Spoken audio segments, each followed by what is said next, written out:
हर हर महादेव। प्रिय श्रोताओं, सावन मास के इस प्रातः काल में आप सबका स्वागत है। आप सबका दिन भगवान शिव की कृपा से भरा हुआ रहे, ऐसी हम कामना करते हैं। चलिए आज की सावन मास कथा का आरंभ करते हैं। भगवान शिव ने कहा, हे सनत कुमार, अब मैं आपके समक्ष त्रयोदशी तिथि का कार्य बताऊंगा। इस दिन 16 उपचारों से कामदेव का पूजन करना चाहिए। अशोक, मालती पुष्प, देवताओं को प्रिय कमल, कौसुभ, वकुल पुष्पों और अन्य प्रकार के सुगंधित पुष्पों, रक्त अक्षत, पीले चंदन, शुभ सुगंधित द्रव्यों और पुष्टि प्रदान करने वाले और तेज की वृद्धि करने वाले अन्य पदार्थों से पूजन करना चाहिए। नैवेद्य और मुख के लिए रोचक तंबाकू अर्पित करें। तंबाकू में चिकनी उत्तम सुपारी, खैर, चूना, जावित्री, जायफल, लवंग, इलायची, नारिकेल, बीज के छोटे टुकड़े सोने और चांदी के पत्र, कपूर और केसर, इन पदार्थों को मिलाना चाहिए। मगध देश में उत्पन्न होने वाले श्वेत वर्ण पके हुए पुराने दृढ़ और रसमय तंबाकू संभारसुर के शत्रु कामदेव की प्रसन्नता के लिए अर्पित करने चाहिए। उसके बाद मोम से बनाई गई बत्तियों से कामदेव का निराजन करें और पुनः पुष्पांजलि प्रदान करें। इसके बाद उनके नामों से प्रार्थना करें। अब मैं तुम्हें उनके नाम बताता हूँ, ध्यान से सुनो। समस्त उपमानों में सुंदर और भगवान का पुत्र प्रद्युम्न, मीनकेतन, कंदर्पक, अनंग, मनमथ, मार, कामात्म, संभूत, झसकेतु और मनोभाव, कस्तूरी से सुशोभित, जिनका वक्ष स्थल आलिंगन के चिन्हों से अलंकृत है।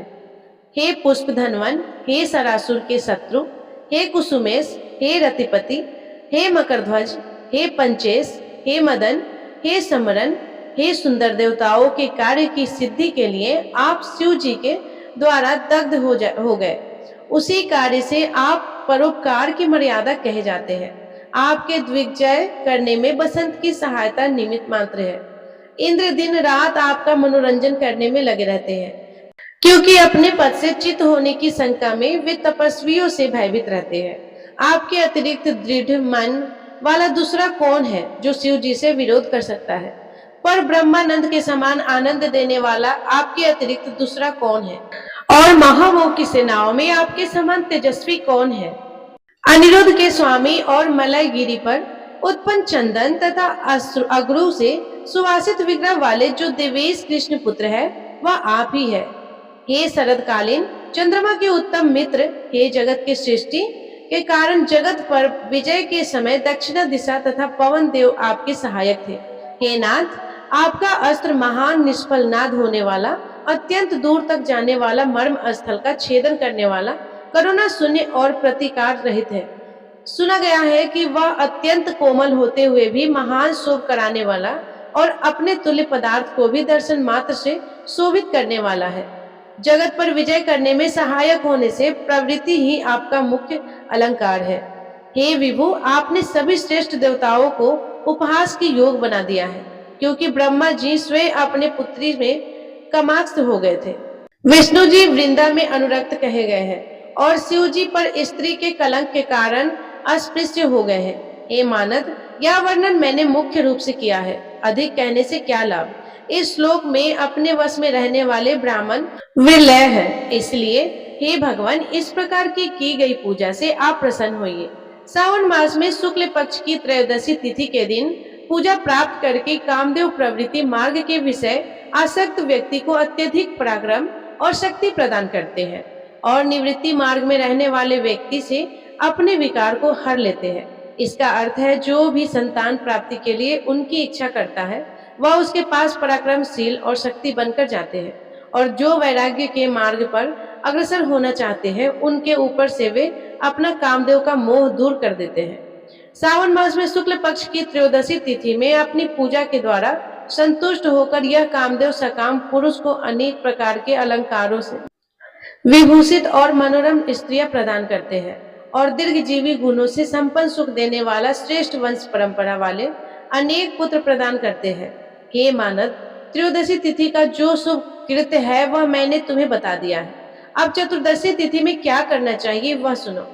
अष्टमी को देवी का पवित्रोपण करने को मैंने आपसे कहा था। वह यदि उस दिन ना किया जाए तो चतुर्दशी के दिन भी पवित्रक धारण करवा सकते हैं।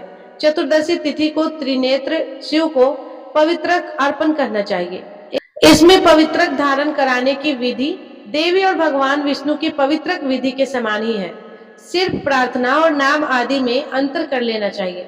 शैव आगम और जाबाल आदि ग्रंथों में इसकी जो विधि है उसी को मैंने कहा है।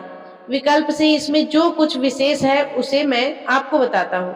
11 अथवा 38 अथवा 50 तारों का समान ग्रंथि तथा समान अंतराल यानी ग्रंथियों के बीच की दूरी ऐसा पवित्र बनाना चाहिए।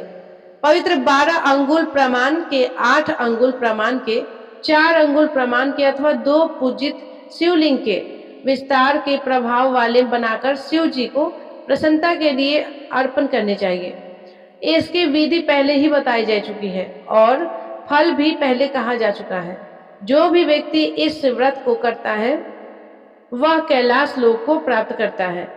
हे वत्स, मैंने यह सब कुछ आपसे कह दिया, अब आप और क्या सुनना चाहते हैं? इस प्रकार स्कंद पुराण अंतर्गत ईश्वर सनत कुमार संवाद में सावन मास महात्म्य में त्रयोदशी चतुर्थी कर्तव्य कथन नामक 20वां अध्याय पूर्ण हुआ और इसके साथ ही हमारी आज की सावन मास की कथा भी समाप्त हुई। अगली कथा के साथ फिर मिलेंगे कल प्रातःकाल आपके अपने चैनल अनुपमा भक्तिमय पर। तो प्रिय श्रोताओं, अगर ये कथा आपको पसंद आई हो तो वीडियो को लाइक कर दीजिएगा और चैनल को सब्सक्राइब भी कर दीजिएगा। धन्यवाद। जय माता दी, जय भोलेनाथ।